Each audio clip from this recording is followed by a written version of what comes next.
Então, pessoal, o resumo daquela dinâmica das massas de ar que a gente viu no vídeo anterior, mais a influência dos outros fatores que interferem no clima, acaba nos levando a esse mapinha que vocês estão vendo aí, que mostra exatamente quais são os climas brasileiros, é, pelo menos a partir da classificação do IBGE, tá certo?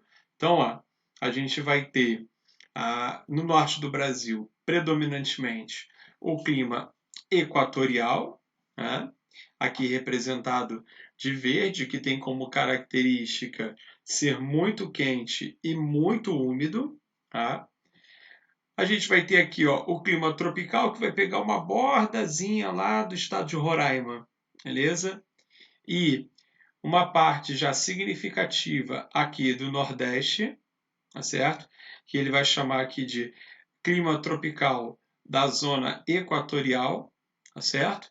Apesar de estar sob influência da faixa equatorial, vai haver outros fatores que interferem aqui no clima e que fazem com que ele se diferencie do clima equatorial, tá? Mais especificamente aí a floresta amazônica. A partir daqui, ó, onde a gente está vendo a transição aqui do Pará para o Maranhão, para o estado do Maranhão, a gente já não tem mais a floresta amazônica tão exuberante, a gente começa a ter matas de transição, como a mata de cocais, por exemplo, e isso faz com que o clima não seja tão úmido. Essa que é a principal diferença em relação aí ao clima equatorial, tá certo?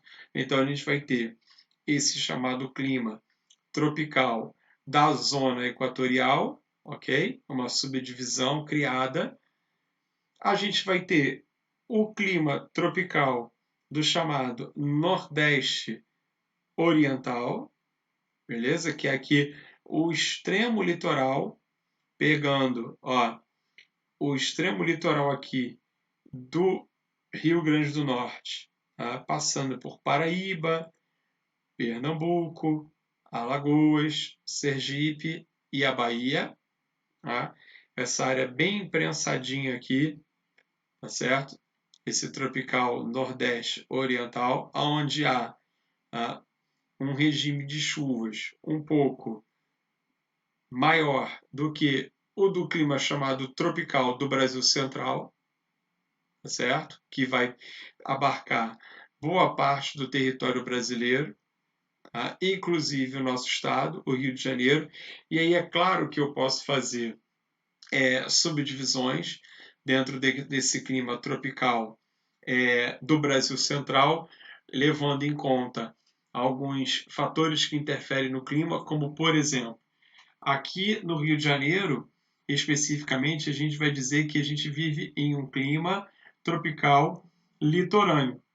Por quê? Porque a cidade tem a maritimidade exercendo uma forte influência no comportamento do clima. Aqui pertinho da gente, a cerca de 100 quilômetros de distância no máximo, a gente vai começar a ter as nossas regiões, as nossas cidades serranas, né? Petrópolis, Teresópolis, Nova Friburgo, que vão ser dominadas pelo clima tropical, porém o que a gente vai chamar de tropical de altitude, tá certo?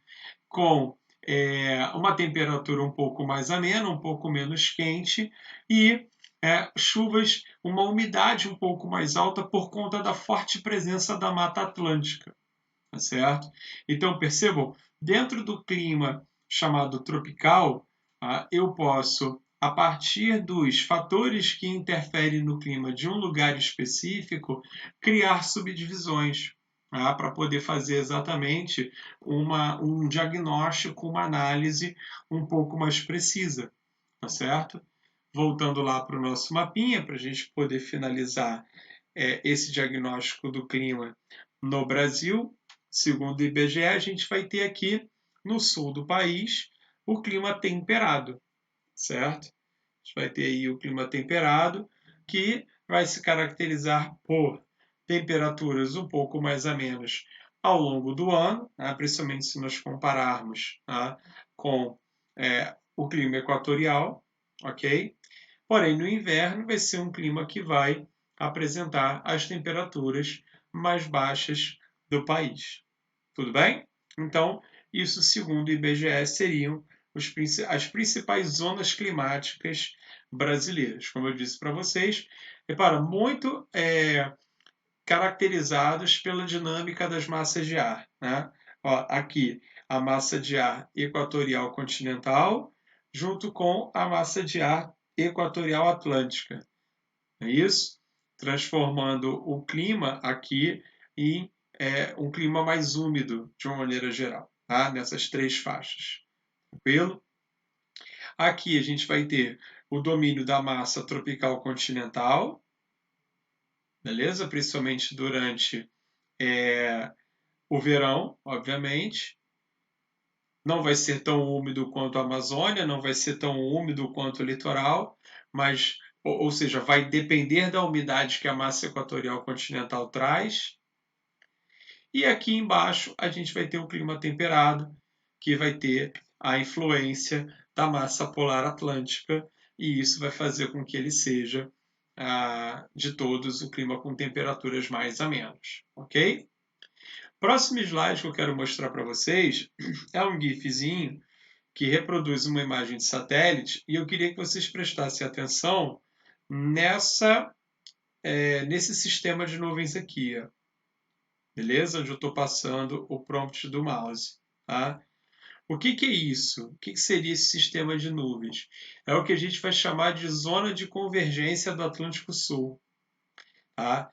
Ó, exatamente aonde várias massas de ar se encontram, mais especificamente a massa equatorial continental, a massa equatorial atlântica e a massa tropical atlântica. E a formação, quando essas massas de ar estão muito intensas, como elas são muito quentes e muito úmidas, elas tendem a levar essa nebulosidade para várias partes do Brasil. Tá?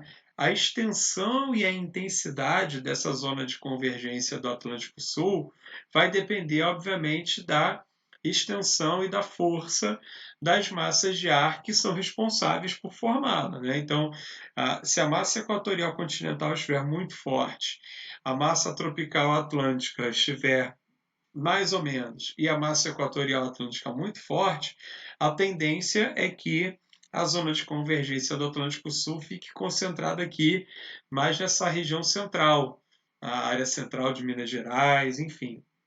Se a massa tropical atlântica, né, estiver forte, a massa equatorial continental também, tá? E a massa equatorial atlântica nem tanto, a tendência aqui é a gente tenha uma concentração de nuvens mais aqui, ó, próximo do sul do Brasil, tá? Mais próxima do litoral e mais próxima do sul do Brasil.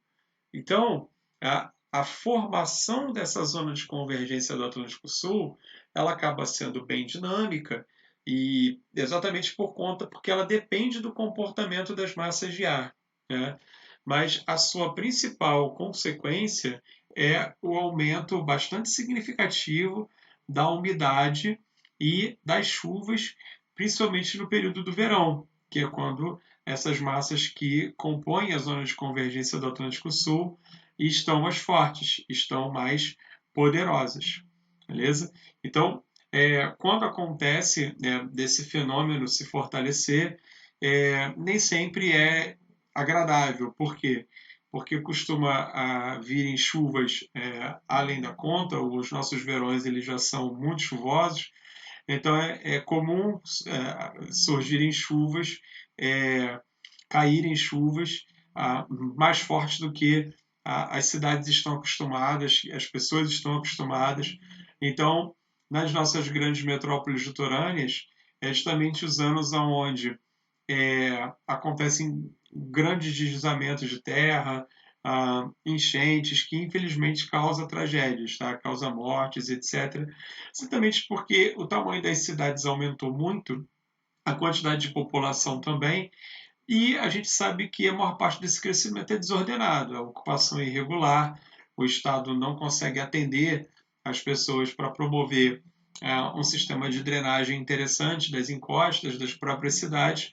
O solo é impermeabilizado, então chove muito, né? E por conta disso, as cidades, mesmo as que estão mais bem preparadas, né, acabam sofrendo porque o volume de chuvas, quando a zona de convergência do Atlântico Sul é bem intensa, o volume de chuvas é mais elevado do que o que normalmente as pessoas estão acostumadas a receberem no verão, certo? Mas, via de regra, a gente sabe que principalmente as nossas grandes cidades têm muito lixo nas ruas, né? Nossas grandes cidades têm ocupação irregular de várias encostas, sobretudo aqui no Rio de Janeiro. O desmatamento também contribui bastante para que aconteça esse tipo de tragédia, enfim. Infelizmente, quando a gente observa a formação daquela nebulosidade, vou mostrar de novo para vocês, mais intensa, formando a zona de convergência do Atlântico Sul, normalmente as consequências não são boas e também não são boas para o campo, tá? Porque água demais mata a planta também, né? Então, quando a chuva vem em grande intensidade, né, normalmente também causa prejuízos no campo. Então, infelizmente, não é um fenômeno que traz boas, boas consequências para a dinâmica socioeconômica do Brasil, tá? Mas acontece eventualmente e cabe a nós aí nos prepararmos o melhor possível para isso, né? Bom, vamos para a próxima, para a gente poder finalizar.